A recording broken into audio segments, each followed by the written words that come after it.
Buenas noches a todos. Buenas noches, licenciado. Buenas noches, licenciado. Buenas noches a todos. Licenciado. Buenas noches, licenciado. Gracias. Quiero para dejarles de tarea para la próxima semana que por favor me lean lo concerniente al Estado y su forma de gobierno, que está específicamente en el artículo 140 de la Constitución Política de la República, hasta lo concerniente a el artículo 151, relaciones con estados afines. Eso entra para el examen, el primer examen parcial, así que por favor le ponen mucha atención a estos artículos que les va a quedar de tarea para que los estudien para la próxima semana. Eso es lo concerniente a la Constitución Política de la República. Adicionalmente, siguiendo con la tónica de la ley del organismo judicial, necesito que también lea del artículo 24, que son las normas de derecho internacional privado, a lo concerniente al artículo 35 del derecho extranjero, ¿verdad? Necesito que por favor me lean eso para la próxima semana. Eso va a entrar en el examen del primer parcial, así que por favor les encargo que lo estudien, lo repasen, porque eso viene para el primer parcial, ¿verdad? Siguiendo con el programa, hoy nos toca ver las ciencias auxiliares. No sé si ya todos lograron obtener el libro del doctor Larios Ochaita, que es el que estoy utilizando para impartir la clase, ¿verdad? En el libro del doctor está denominado Ciencias que han desarrollado el derecho internacional público. Más que el documento que yo les compartí es Ciencias auxiliares del derecho internacional público, ¿verdad? Su contribución al desarrollo y aplicación es lo que concierne a esto, ¿verdad? Les pregunté si algunos habían logrado obtener el libro que les mencioné. No escuché ninguna respuesta. Buenas noches, licenciado. Sí, estando al grupo. ¿Perdón? Que algunos ya lo conseguimos, licenciado. Ok. Bueno, eso me alegra mucho. Los que no, pues como les digo, pueden obtenerlo a través de la aplicación de Google y ahí descargarlo, que ahí está también el libro y si no, pues en la biblioteca de la facultad o bien en la biblioteca central de la universidad, pues ahí a un costado de rectoría está la biblioteca para que pues, ahí lo puedan obtener, pues ver si pueden conseguir una copia, si no pueden comprar el libro, ¿verdad? Pues para comprender la naturaleza y alcance del derecho internacional público, debemos de tomar en cuenta que el mismo se ha desarrollado con la ayuda de otras disciplinas jurídicas y no jurídicas. Las disciplinas jurídicas más importantes que han ayudado al desarrollo en la formación del derecho internacional público son las siguientes. El derecho constitucional, que fija los patrones formales dentro de los cuales el Estado debe encuadrar en el contexto del derecho internacional público. Y si se dan cuenta, en el derecho constitucional, ustedes ya lo recibieron, creo que ese es del cuarto o quinto semestre, el derecho procesal constitucional, pues ahí tuvieron que darles alguna leve explicación con lo concerniente a lo que estoy ahorita mencionando. ¿Por qué hablamos del derecho constitucional? Porque a través de él es que se van a fijar los patrones formales dentro de los cuales el Estado debe encuadrar en el contexto del derecho internacional público, ¿verdad?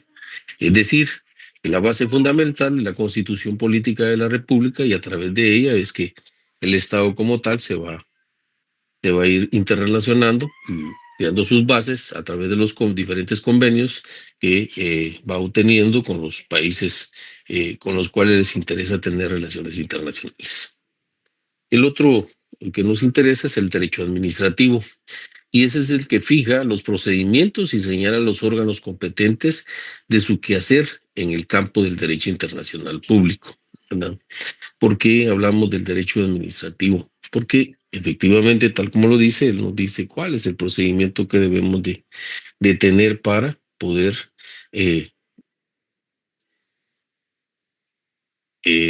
para poder conocer cómo se debe de proceder en el caso de un documento que necesitemos que tenga validez en el territorio nacional, o cómo hacerlo valer a través del derecho internacional público. Y por eso es que me interesa de sobremanera que los que tengan a la mano ahí su ley del organismo judicial. Específicamente, miremos el artículo 28. Formalidades externas de los actos, dice, la locus regit actum.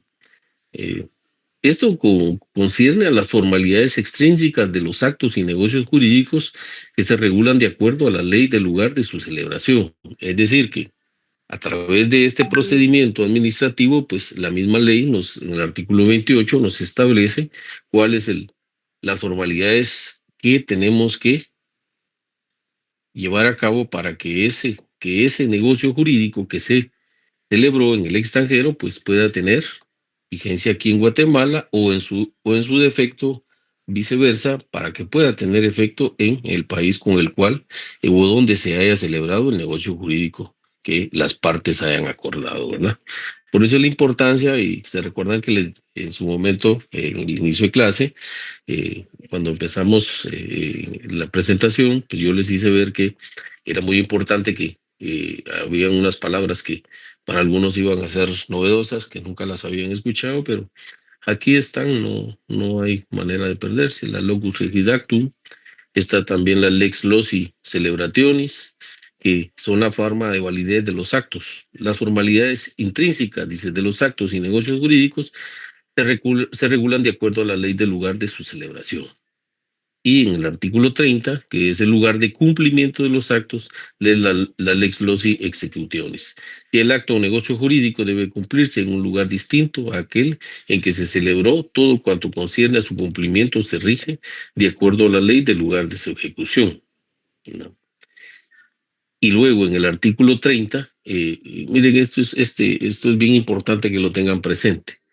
Cuando se les formula la pregunta ¿qué es el pacto de sumisión?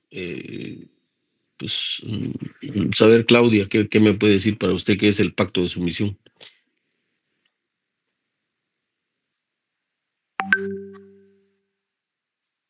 Claudia no está conectada, o solo dejó ahí abierta la. Miremos a ver, Luis.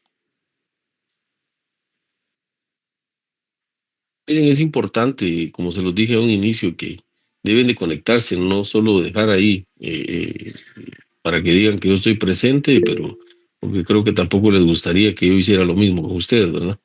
Entonces, sí es importante, por eso les dije que la mayoría tenían que activar sus cámaras, ¿verdad? Para poder interactuar y podamos que la clase sea más armónica, ¿verdad? Yo te lo dije de un inicio, yo tengo por costumbre estar preguntando, es de suma importancia. Pues normalmente por la misma modalidad que tenemos en clase, solo 2 veces por semana nos podemos ver de forma presencial, que es la manera, desde mi particular punto de vista, más idónea para impartir clases, ¿verdad? Entonces, sin embargo, veo que muchos de ustedes pues únicamente solo se conectan y ahí dejan que el profesor hable, y cuando uno pues quiere interactuar, pues se encuentra con ese tipo de cuestiones, ¿verdad? En el caso de Claudia, en el caso de Luis, pues ahí hay varios. Entonces, se recuerdan que también hay un control de cuánto es el tiempo que realmente permanecen conectados, y no solo a través de solo conectarse, sino que también interactuar y uno pues a través de eso es que se da cuenta realmente el interés que muchos de ustedes puedan tener en la clase y el comportamiento que normalmente se lleva de cada uno de ustedes y que al final pues vienen a repercutir en que uno es el malo de la película, ¿verdad? Pero bueno, ahí se las dejo. Es el pacto Hola, de Lee. sumisión. Sí, Perdón, buenas noches. Todavía voy en buenas camino, noches. por eso no activo la cámara. Y si Disculpe. estuviéramos en una clase presencial, ¿qué haría? Tratar de Le estar ahí. pregunto. Bueno, Sí, pues tratar de estar ahí. trate entonces de tomarse su tiempo y poner atención cuando vaya a recibir la clase. Sí, ahorita porque me voy a estacionar en un lugar. eso va para los demás, ¿no? Que solo unos cuantos están con la cámara abierta. Sí, Álvaro Vinicio, ¿qué es lo que quiere decirnos? Rick, solo para contestar su pregunta, el pacto de sumisión es el acuerdo entre las partes para someter el litigio a algún juez que sea distinto al que le competiera. Lea el artículo 31 de la Ley del Organismo Judicial y me Buenas dice. noches. Buenas noches.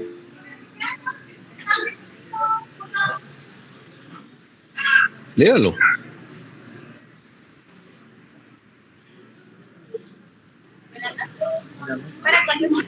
¿Tiene su ley de organismo judicial? Perdone, buenas noches, ¿se lo puedo leer? Álvaro, que lo lea, porque él es el que... Dame un segundo. Ya, únicamente me quitas grandes, no sé si está bien. Artículo 31. Los actos y negocios jurídicos se rigen por la ley a que las partes se hubieran sometido, salvo que dicho sometimiento sea contrario a leyes prohibitivas expresas o al orden público.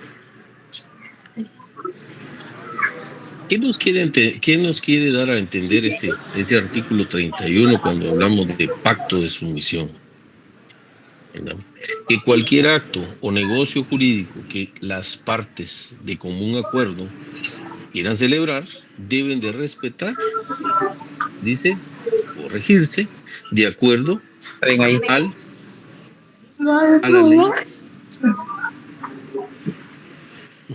¿Quién tiene activado por ahí su micrófono? Por favor, que lo apague porque nos interrumpe aquí en la clase. ¿No?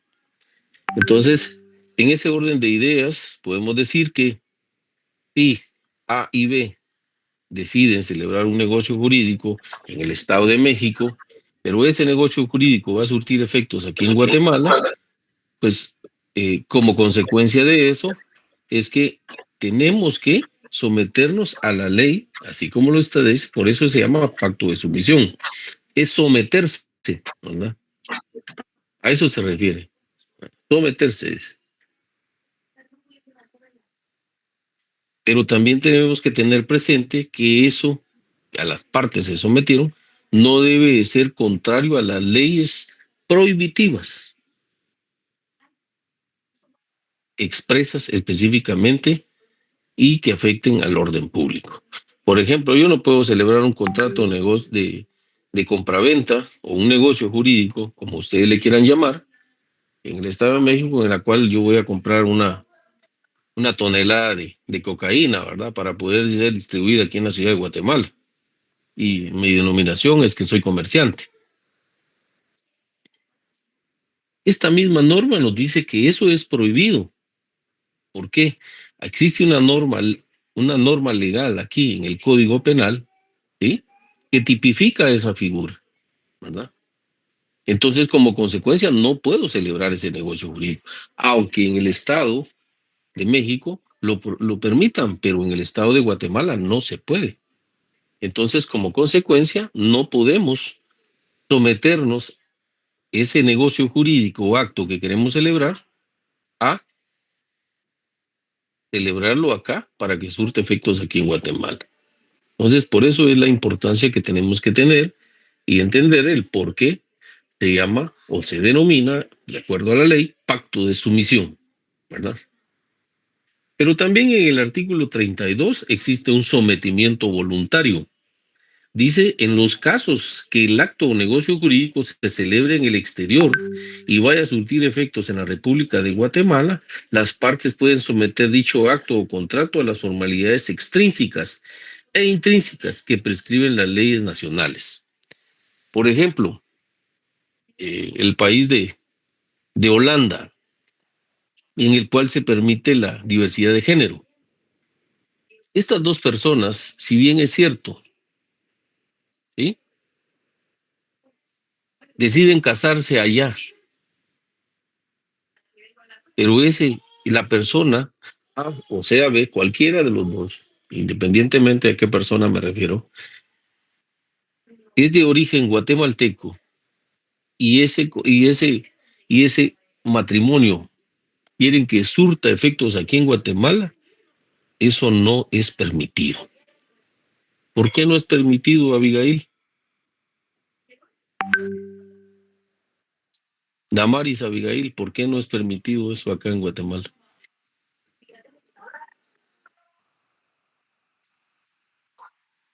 Buenas noches, licenciado. ¿Me escucha? Buenas noches.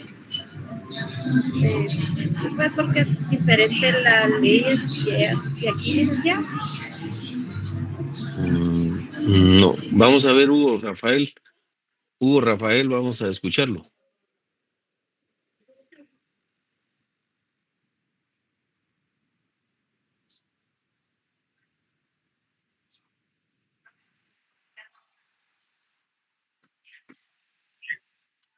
Buenas noches, ¿me escucha? Buenas noches, sí le escuchamos.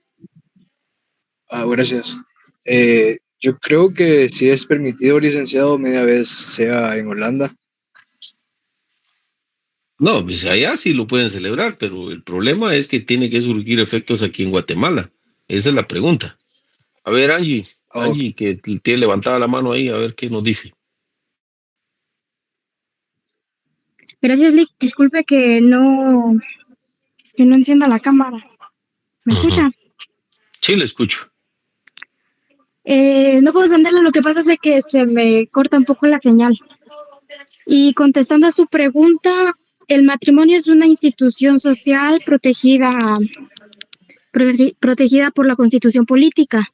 Y el Código Civil en el artículo 78 regula que el matrimonio solo puede formalizarse entre un hombre y una mujer, entonces no es permitido aquí. No está contemplado así.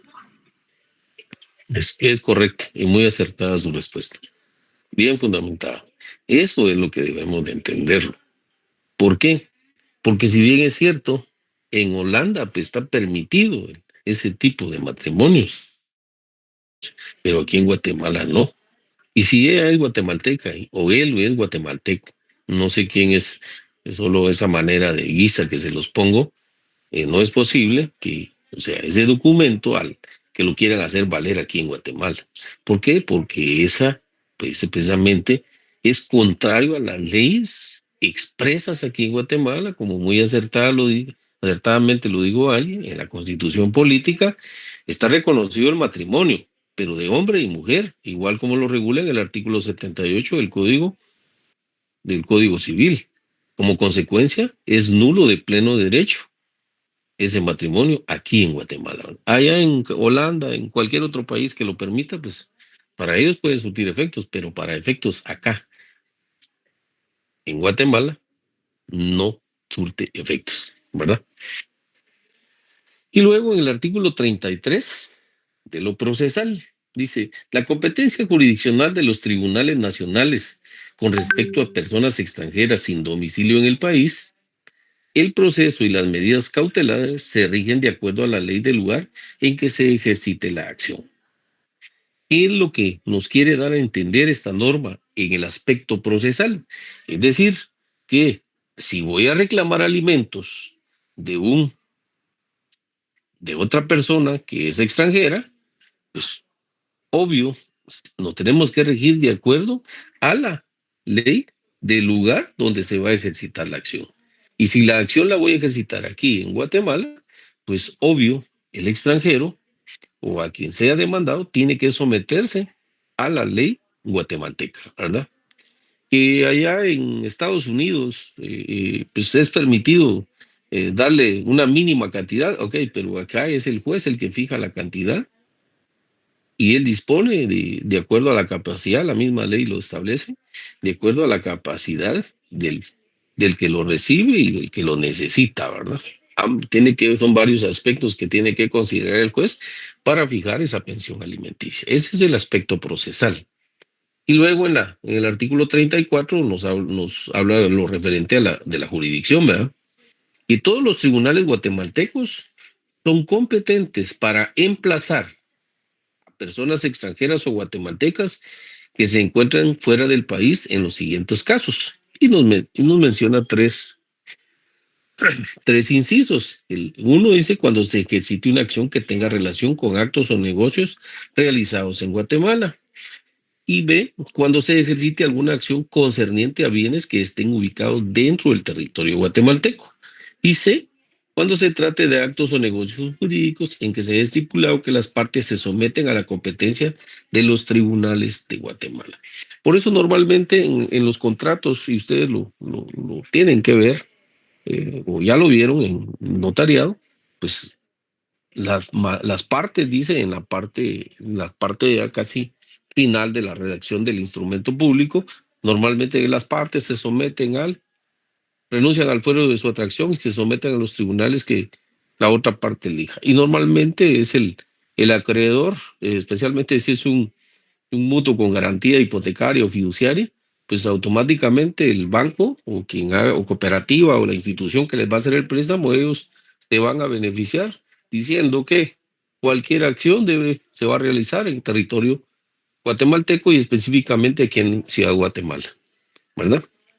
No, en algunos casos, pero yo, de acuerdo a la experiencia y la práctica forense, son raros y contados los casos que algunos deciden mejor demandarlos en el lugar donde reside el demandado o la persona que van a demandar para evitarse gastos, ¿verdad? Evitarse gastos porque quiera que no les representa gasto el contratar un abogado para que lo represente y estar yendo a cada una de las audiencias fuera de la ciudad capital, ¿verdad? Entonces, esos son los aspectos importantes. Y luego en el artículo 35, el derecho del extranjero. Los tribunales guatemaltecos, dice, deben de aplicar de oficio cuando procedan las leyes de otros estados. Es lo que les explicaba, ¿verdad? Que si vamos a hablar de un documento, un contrato, un negocio, un acto realizado fuera del territorio nacional, pues los tribunales acá también tienen la obligación de aplicar de oficio, ¿verdad?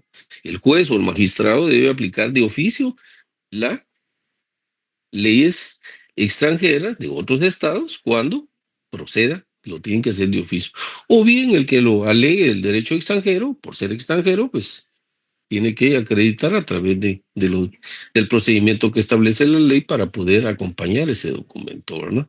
Y hacerlo valer aquí en territorio nacional, ¿verdad? Ve la importancia del por qué es que tenemos que leer estos artículos y el por qué. Tenemos que prepararnos de esa buena manera para poder tener un mejor conocimiento de lo que es el derecho internacional público y específicamente el derecho administrativo. Es vital, es importante, ¿no?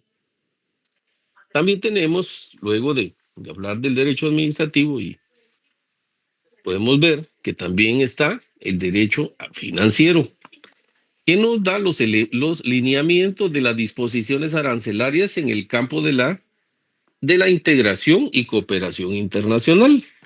Pues acá, como comprenderán, cada vez que hay una importación o exportación, pues existen unos aranceles y hoy en día pues están de moda los aranceles que está fijando Estados Unidos para Canadá y para México para que puedan exportar sus productos, ¿verdad? Entonces, no crean que también para Guatemala hay un arancel también por el momento no lo han dicho, pero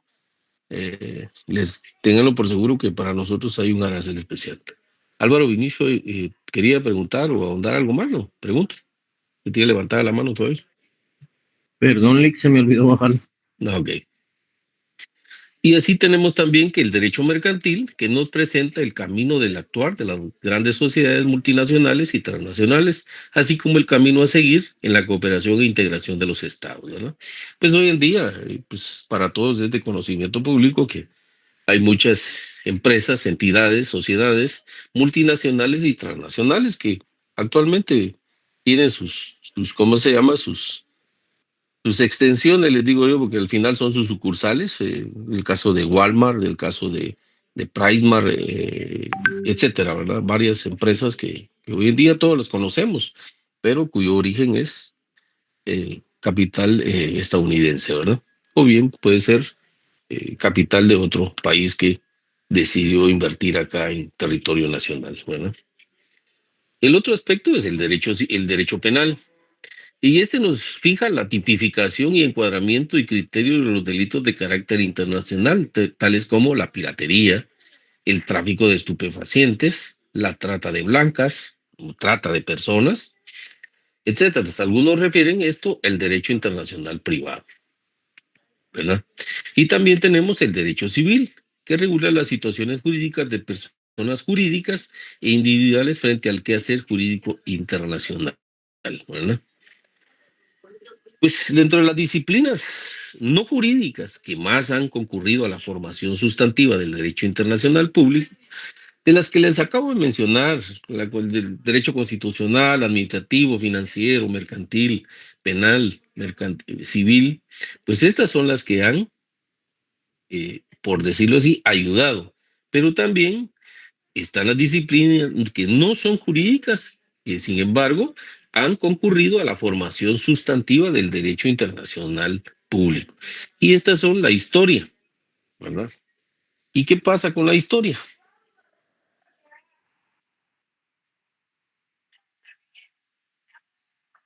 Para empezar, podemos decir lo siguiente. Las ciencias auxiliares del derecho internacional público son disciplinas que contribuyen al desarrollo y aplicación del derecho internacional público. ¿Por qué? Porque estas proporcionan las herramientas y enfoques que permiten un análisis más amplio y profundo de los problemas internacionales. Esto no es necesario que lo anoten, yo ya se los compartí a través de los diferentes, de las diapositivas, 3 diapositivas que ya les trasladé a cada uno, entonces no es necesario pero si alguien lo quiere hacer, pues ahí ya es cuestión suya. Yo estoy tratando de apoyarlos en ese sentido. Les decía que estas ciencias auxiliares proporcionan herramientas y enfoques que permiten un análisis más amplio y profundo de los problemas internacionales. Por eso es que estas ciencias se les denomina que son auxiliares del derecho internacional público. Y entre esas está la historia. Esta estudia el pasado de las relaciones internacionales y los tratados. ¿Qué aporte nos deja? Ayuda a entender la evolución del derecho internacional y la formación de costumbres y precedentes internacionales. Por su parte, también tenemos a la sociología. Esta analiza el comportamiento de los grupos humanos y las interacciones sociales. ¿Qué aporte le deja al derecho internacional público? Facilita la comprensión de las dinámicas entre los estados y otros actores internacionales, así como el impacto social de las normas internacionales. Hoy en día, pues desafortunadamente para nuestros connacionales que están en el norte, pues hay un problema grandísimo, ¿verdad? Debido a que van a ser deportados precisamente y pues acaba de venir el secretario de Estado a, a tener una reunión de carácter, pues si ustedes le quieren llamar público, pero realmente el público no tuvo nada, simplemente vino a decir bajo qué procedimientos quiere que se haga esa deportación y Guatemala tiene que ver dónde los ubica para poder recibirlos, ¿verdad? Pues acá, como siempre decimos, nuestro gran presidente que tenemos y que eligieron muchas personas, pues ahí simplemente solo dijo sí a todo lo que le vinieron a imponer y pues ahí está nuestra famosa independencia, ¿verdad? Como Estado, ¿no?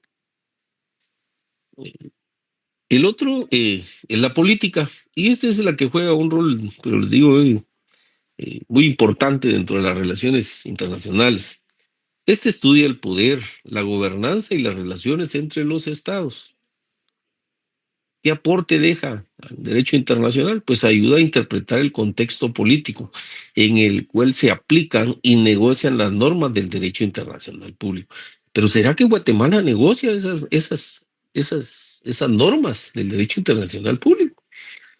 Yo más creo que no. Lo único que hace es que se les imponen y nada más. Y no, adherirnos nada más a lo que dicen ellos. Y no me refiero nada más a los del norte también, los de Europa, ¿va? Alemania, Europa, España, Inglaterra, etcétera. ¿Va? Ellos dicen, mire, tal cosa. Verbigracia, el tema del IVA, ¿verdad? Todos decimos que, y le echamos la culpa, el promotor de todo eso fue el que en paz descanse, General Ríos Montt, pero no fue él, fue la imposición que le pusieron para garantizarse ellos, el Banco Interamericano de Desarrollo y el Banco Mundial, todos ellos que son los que aportan sus dineros o nos hacen los préstamos para poder sostener la economía nacional. Entonces ellos se garantizan a través de estos impuestos que nos vienen a imponer a cada uno de los guatemaltecos, ¿verdad?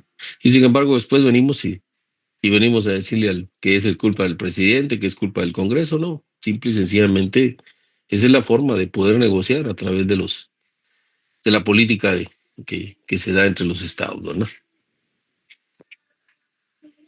La otra es la economía, la descripción. ¿Para qué nos sirve la economía? Pues analiza la producción, la distribución y consumo de bienes y servicios a nivel global, ¿verdad? Verbigracia, como les digo, en la importación y exportación, pues se fijan los topes de los aranceles y montos a pagar, tanto por la exportación como la importación de documentos, de productos que consumimos todos, ¿verdad? Es clave para comprender el impacto económico de tratados comerciales, sanciones y otras normativas internacionales, así como las políticas de cooperación y desarrollo. Y aquí, pues, quiero hacer énfasis en esto, porque aquí es donde descansa precisamente las famosas políticas de cooperación y desarrollo, ¿verdad? Les digo, nos dan ciertas cosas, pero a cambio de. Y entonces, perdón, esa cooperación no es tal como se quiera ver, sino es cooperación, pero con imposiciones, ¿verdad? Entonces, como consecuencia, pues debería haber un desarrollo bueno, porque la verdad que sí nos dan ciertas cantidades que muchas veces ni enterados estamos de las cantidades de dinero que estos países mandan al Estado de Guatemala. Y entonces lo que pasa es que se distribuyen ciertas personas y finalmente esa cooperación ya no llega y como consecuencia no tenemos ningún desarrollo. Bueno, la otra es la geografía. Este estudia el espacio terrestre y la distribución de los recursos naturales. ¿Qué aporte le deja al derecho internacional público? Pues ayuda a delimitar las fronteras, a estudiar disputas territoriales y a aplicar el derecho del mar y otras áreas del derecho internacional relacionados con el territorio. Les comentaba yo el caso que se da entre Belice y Guatemala, que al día de hoy, pues, Belice ya es un estado más y pues simplemente Guatemala así perdió, así, porque no supo negociar, ¿verdad? Entonces, no es nuevo eso que no sepa negociar. Y ahorita tenemos un gran problema precisamente con la ley del medio ambiente concerniente a los problemas que se están ocasionando en la cuenca del río Motagua, porque Honduras pues ya puso la denuncia a nivel de manera formal, denunciando al Estado de Guatemala que tienen un mal manejo de los desechos y que los mismos están siendo trasladados a través de la vía del río y van a hacer, ya hicieron una isla, dice, según los medios de comunicación y televisivos y radiales y escritos, que ya hay una isla de tanto plástico que se ha acumulado de todo los desechos que se han tirado al río Motagua, ¿verdad? También tenemos la antropología. Este estudia las culturas, tradiciones y costumbres de los pueblos. facilita la comprensión de los derechos de los pueblos indígenas, la autodeterminación y el impacto cultural de las normas internacionales, ¿verdad? También tenemos a la filosofía. Esta explora los fundamentos éticos y lógicos del derecho. Proporciona también un marco teórico para el análisis de la justicia, la igualdad y los derechos humanos en el ámbito internacional. Pero también tenemos a la psicología, y este estudia el comportamiento y los procesos mentales de las personas. Contribuye a comprender el comportamiento de líderes políticos y diplomáticos en la toma de decisiones. Tenemos también las ciencias ambientales. Estas analizan los problemas relacionados con el medio ambiente. Era lo que les comentaba hace un momento. Tenemos un pequeño gran problema ahorita acá. Dentro del territorio nacional tenemos el problema, porque no ha entrado en vigencia el reglamento y pues no lo que alegan, y precisamente los extractores de basura, que los recolectores de basura, pues dicen que ellos no han sido capacitados, no saben cómo hacer ese trabajo porque tampoco tienen el lugar adecuado para llevar todo ese tipo de desechos que todos los días sacamos nosotros como seres humanos de nuestras casas, de nuestros hogares, y pues no hay un lugar adecuado. Si bien es cierto, está el vertidero de la zona 3, pero el mismo no es el más idóneo para poder darle un buen tratamiento a ese tipo de desechos, ¿verdad? Sin embargo, ahí en el mismo reglamento establece cuál es el procedimiento, ¿verdad? Qué productos se tienen que meter en una bolsa de plástica de color verde, otra de color amarillo y otro de color negro. Algo así es el tema que nos refiere el tema de el medio ambiente, ¿verdad? Con relación a esa ley. Dice que nos proporciona conocimientos necesarios para la regulación de problemas internacionales relacionados con el cambio climático, la protección de los océanos y los ecosistemas, ¿verdad? Y el derecho comparado, pues eso compara los sistemas jurídicos de diferentes países, facilita el entendimiento y la armonización de normas entre los distintos sistemas legales a nivel internacional. Eso es lo que podemos mencionar o decir con relación a las ciencias auxiliares del derecho internacional público. También tenemos lo concerniente a la evolución histórica del derecho internacional. ¿Tienen alguna pregunta con relación a las ciencias auxiliares? Pregunto porque veo que van a tener alguna duda con relación a alguna de ellas. Está todo claro por lo que veo, ¿no?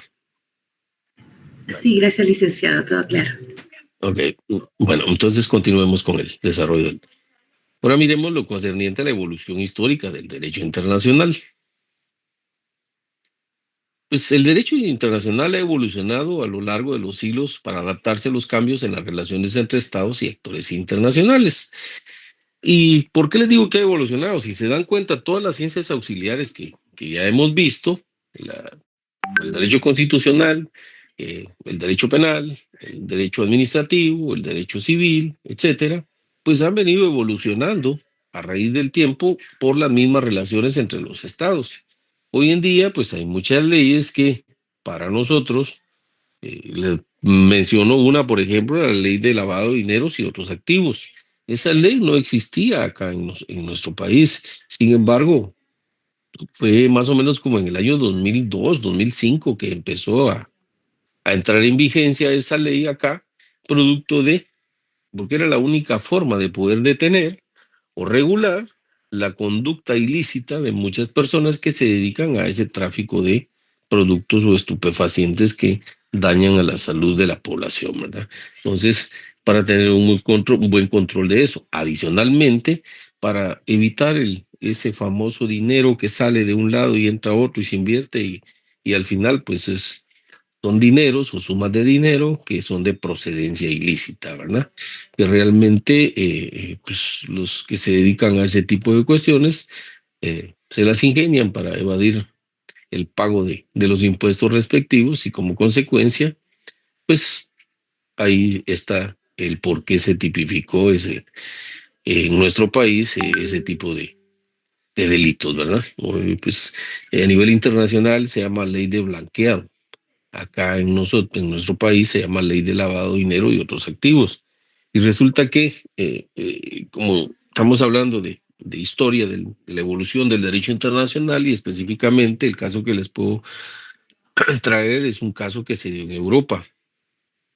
Resulta que en Italia había unos capos que se dedican a las actividades ilícitas, pues él tenía una su novia y decidió mandarla de vacaciones a Múnich. Entonces, por supuesto, en la maleta ella llevaba una cantidad de dinero bastante fuerte.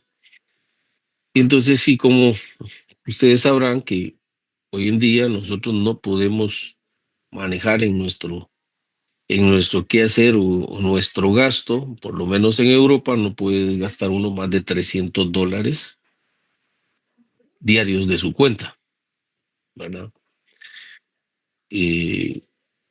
Usted puede pagarlos, pero la tarjeta solo le va a aplicar hasta 300 euros. No puede gastar más de eso. Por supuesto, si usted va a un centro comercial y paga y compra ciertos productos, pues obvio, le van a aceptar el pago, pero usted en efectivo no puede pagar esas cantidades mayores a $300, ¿verdad? Esas son las modalidades que pues también, aunque ustedes no lo crean, pero nosotros ya se nos aplica eso, ¿verdad? Lo que pasa es que nosotros no nos damos cuenta porque a veces no leemos, no estudiamos y después solo pegamos gritos, pero no sabemos por qué, ¿verdad? Pues el caso este en particular que se dio, que el italiano el capó de de un grupo de personas en Italia, pues decidió mandar a su novia a Múnich. Resultó que cuando ella cayó en territorio de alemán, pues en el aeropuerto, lo primero que hicieron fue pues, revisar las maletas, como cualquiera de nosotros que hemos viajado, pues han tenido esa experiencia y que siempre revisan las maletas, casi lo desnudan a uno cuando uno pasa en las ¿cómo se llama?, del aeropuerto, en aras pues de evitar que personas estén cometiendo ilícitos o que transporten productos o mercancías que no han sido declaradas o que sean de procedencia ilícita, ¿verdad? O que vayan a perjudicar el país al cual uno se va a dirigir. Cuando esta persona aterriza en Múnich, pues las autoridades o la policía de ahí inmediatamente empezó a preguntarle que cuál era la procedencia de ese dinero que llevaba en su maleta, y ella dijo que iba de vacaciones. El asunto es que ella no pudo acreditar ni justificó cuál era la procedencia de ese dinero, ¿no? Entonces, ella dijo que su novio, que era un italiano, era el que le había proporcionado porque le había mandado de vacaciones. Pues con la misma capacidad económica que él tenía cuando ella lo llamó para establecer y ver de qué manera la podía ayudar, inmediatamente contactaron a 2 abogados de una firma en Múnich para que la asesorara y le pudiera brindar una defensa técnica a ella en el aeropuerto.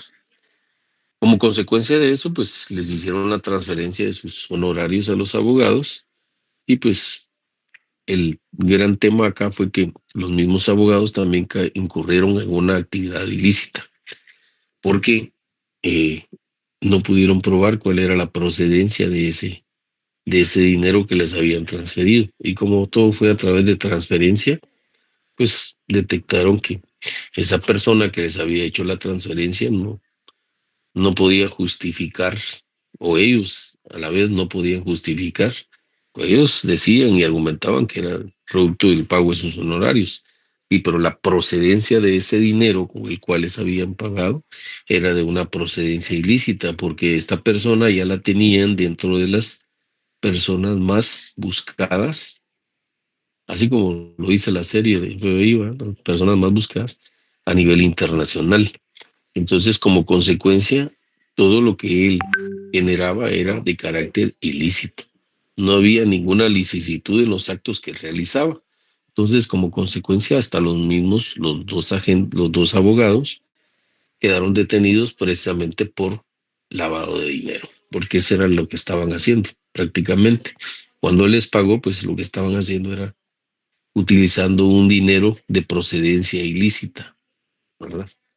No es como acá en nuestro país, que si usted va con una persona y quiere comprar un bien, pues que lo que dice el código notariado nos da cuál es el procedimiento que debemos de hacer.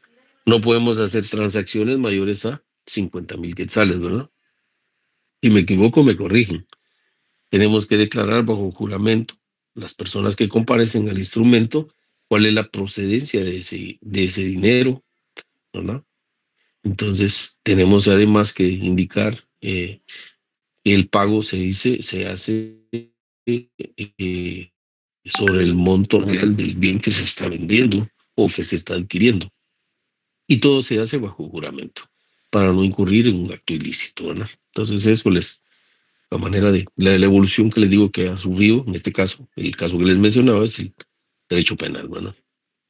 En la antigüedad, las primeras formas del derecho internacional surgieron en Mesopotamia y Egipto.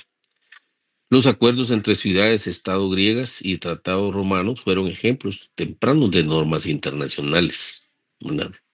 Luego nos trasladamos ya a la Edad Media y aquí encontramos el derecho canónico y las relaciones entre los reinos europeos que influyeron en las normas internacionales de la época. Y luego también tenemos la diplomacia entre los reinos cristianos y musulmanes, que fue clave para la formación de los acuerdos internacionales. Hoy en día, pues ahí tenemos a la vista el gran problema que hay entre Israel y la ciudad de Palestina, ¿verdad? Tienen un problema ahí precisamente por el problema de la Franja de Gaza. Entonces, esto de- son problemas que se han venido desarrollando a través de la historia y que hoy en día pues, siguen de boda y siguen todavía y no se han podido arreglar, ¿verdad? Y luego tenemos la Edad Moderna, la Paz de Westfalia en 1648, que marcó el comienzo de la soberanía estatal moderna. El derecho internacional se desarrolló en torno a conceptos como la soberanía, la guerra y la paz, ¿verdad? Ya en el siglo XIX encontramos el colonialismo europeo que se expandió su influencia del derecho internacional. Como consecuencia surgen las organizaciones internacionales como son la Cruz Roja y que se forman y se firman acuerdos que regulan conflictos y derechos de guerra, ¿verdad? La Cruz Roja es el único que puede estar en los dos bandos, dijo, para poder prestarles el auxilio a las personas heridas o poder ver en qué pueden apoyar a los caídos en época de guerra, ¿verdad? Ya en el siglo XX tenemos, pues tras la Primera Guerra Mundial, se crean las sociedades de naciones para prevenir futuros conflictos. Y después está lo concerniente a la Segunda Guerra Mundial, y es cuando nace a luz la creación de la ONU, que es refuerza el papel del derecho internacional en la resolución pacífica de disputas y la protección de los derechos humanos, ¿verdad? En la actualidad, el derecho internacional enfrenta nuevos desafíos, como el cambio climático, el terrorismo y la globalización. Adicionalmente, están las instituciones internacionales que siguen evolucionando para abordar estos problemas y garantizar la cooperación global. Si se dan cuenta, esta es la evolución histórica que ha tenido el derecho internacional público a través de la historia, y como consecuencia es importante que sepamos del por qué, de dónde es que viene toda esta evolución que ha tenido el derecho internacional público y por qué es que es obligación aprenderlo y tener los conocimientos para poder entenderlo de una mejor manera, porque en la vida profesional de cada uno de ustedes les puede servir para su quehacer en su vida profesional. Esa es la importancia que tiene eso. No es nada más solo por querer hablar y decir, sino que, bueno, pues también, como en el mismo libro está asentado que tenemos hay varias escuelas, ¿no? La antigüedad y la Edad Media que ya les mencionaba, la formación de los estados, la Revolución Francesa, y luego aterrizamos de lo que es el derecho nacional y el derecho internacional. Yo sí les llamo a la reflexión a ustedes para que me estudien estos artículos que les mencioné de la Constitución y de la Ley del Organismo Judicial.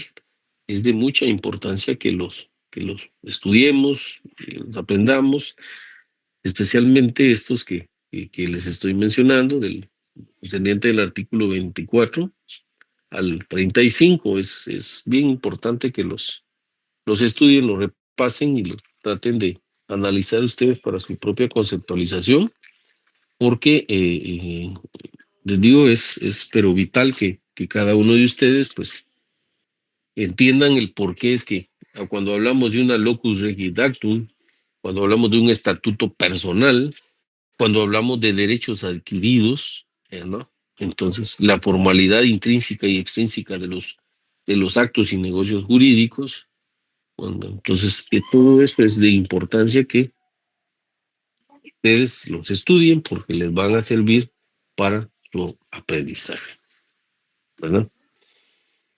Entre los autores dice ha existido discusión para establecer si el derecho internacional interno y el derecho internacional o externo son dos denominaciones jurídicos distintas, o por el contrario, si constituyen uno solo. Las discusiones lo enfocan desde diferentes ángulos doctrinarios. Uno lo miran desde el aspecto constitucional, otros desde el aspecto filosófico y otros propiamente del derecho internacional, ¿verdad? La discusión tradicionalmente dio origen a dos escuelas. Una es la escuela dualista y la otra es la escuela monista. La escuela dualista afirma que esta es una cuestión más teórica que real, que la realidad en sí está apoyada por la jurisprudencia, la legislación interna y la doctrina moderna. Esto ha demostrado que existen dos órdenes diferentes, cada uno con sus propias reglas en su apoyo, y estas son: A, que existen sujetos diferentes, estados e individuos, y B, que tienen fuentes diferentes en su prioridad. Y tenemos una C, que son las normas internacionales, que obligan a los individuos solo cuando han sido aprobados por los estados a través de su órgano competente que las ratifica, incorporándolas a su sistema jurídico interno. Les pregunto, ¿quién ratifica aquí en Guatemala los tratados y convenios internacionales? El Congreso de la República. ¿Quién fue el que me respondió aquí? ¿Fue Vinicio o no? ¿Henry Vinicio o Luis? ¿Quién de los dos fue? Los dos, Lick, pero el compañero lo dijo de forma correcta porque él indicó el presidente de la República de Guatemala, yo solo dije presidente. ¿Qué dicen los demás? El Congreso, licenciado. Es Congreso de la correcto. República. No es el presidente, es el Congreso de la República el que ratifica esos convenios. Por eso les hice la pregunta, ¿no? ¿Quién es el que ratifica los tratados y convenios para que sean ley el Estado guatemalteco? Únicamente el Congreso de la República. Y bien es cierto, el presidente es el que refrenda los convenios y los tratados, pero quien los ratifica es el Congreso de la República, ¿verdad?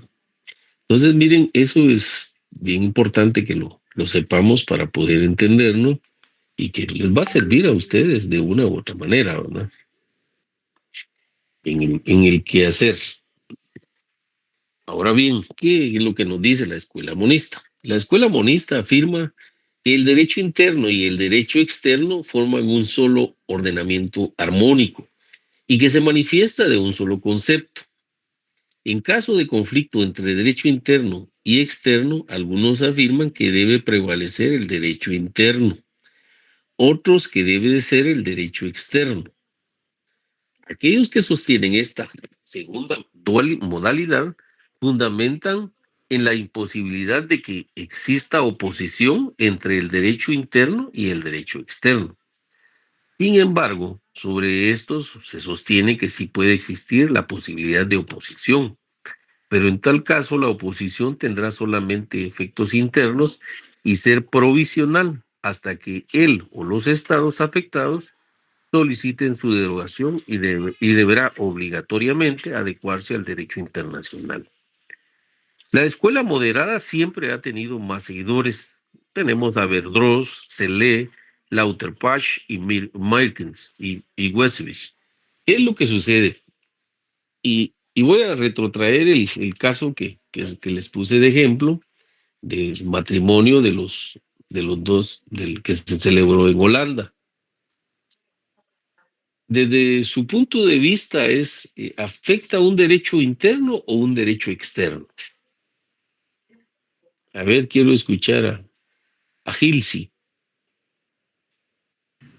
¿Qué manda, licenciado? Sí, afecta el derecho externo. ¿Por qué?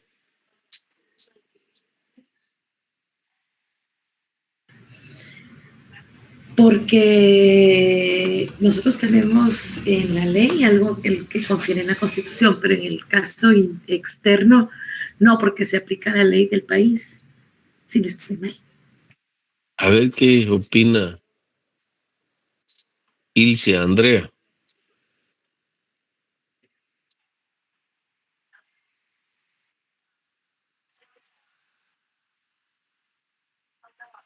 Tampoco está conectada.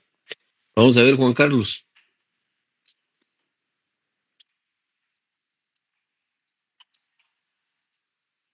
¿Y los demás por qué? No están presentes en clase.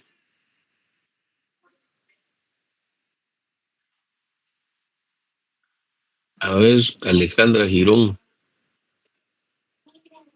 Sí, ¿Qué nos puede decir?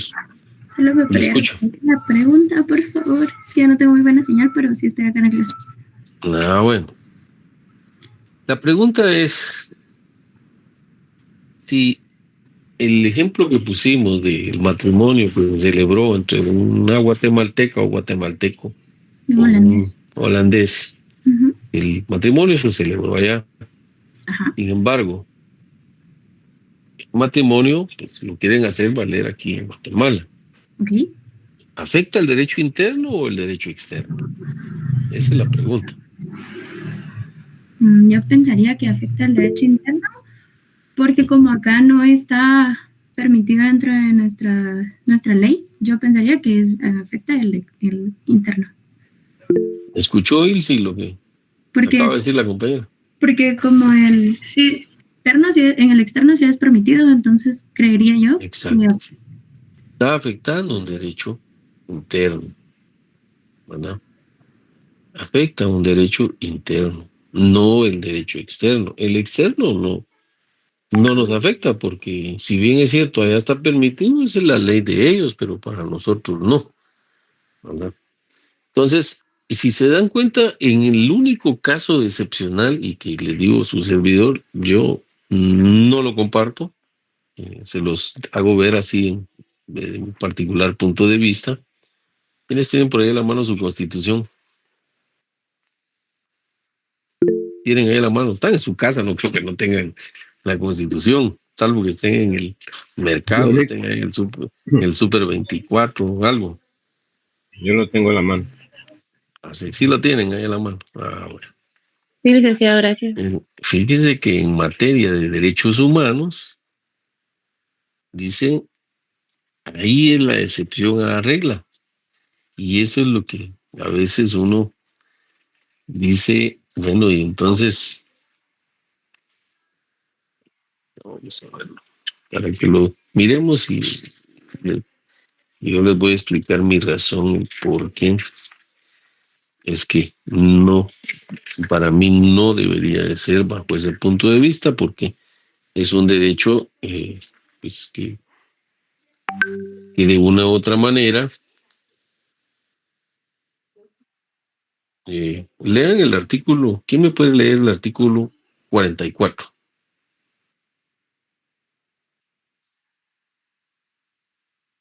De la Constitución Política. Buenas noches, licenciado. El artículo 44 establece derechos inherentes a la persona humana. Los derechos y garantías que otorga la Constitución no excluyen otros que, aunque no figuren expresamente en ella, son inherentes a la persona humana. El interés social prevalece sobre el interés particular. Serán nulas ipso iure las leyes y las disposiciones gubernativas o de cualquier otro orden que disminuyan, restrinjan o tergiversen los derechos que la Constitución garantiza. Ok, bueno. Si analizamos este artículo, pues dice que se reconocen los derechos y garantías que esta Constitución le otorga. Sin embargo, dice que no excluyen otros que aunque no estén o no figuren dentro del ordenamiento jurídico de la Constitución, sean inherentes a la persona humana. Y va un poquito más allá y dice, el interés social prevalece sobre el interés particular. Es decir, el interés de la sociedad prevalece sobre un interés particular. Ahora yo me pregunto, y ustedes me dirán particular punto de vista, ¿cómo es posible que a nosotros los guatemaltecos, los que pagamos nuestros impuestos y que trabajamos a diario, de manera lícita, se nos violen nuestros derechos? Y cuando existe una persona que ha delinquido, que argumente que se le están violentando sus derechos, cuando la policía actúa y procede a su detención. Pues, muchas de las damas, señoras, que están acá en la clase, pues han sufrido abusos de una u otra manera en el transporte, en el transporte colectivo, cuando van en su vehículo. Y pues, ¿y esos derechos de nosotros que están violentando nuestros derechos? Y es un derecho, ¿quién lo está diciendo? Yo tengo el derecho a la libertad de locomoción. Miren lo que hacen cuando uno va al trabajo y bloquean las calles.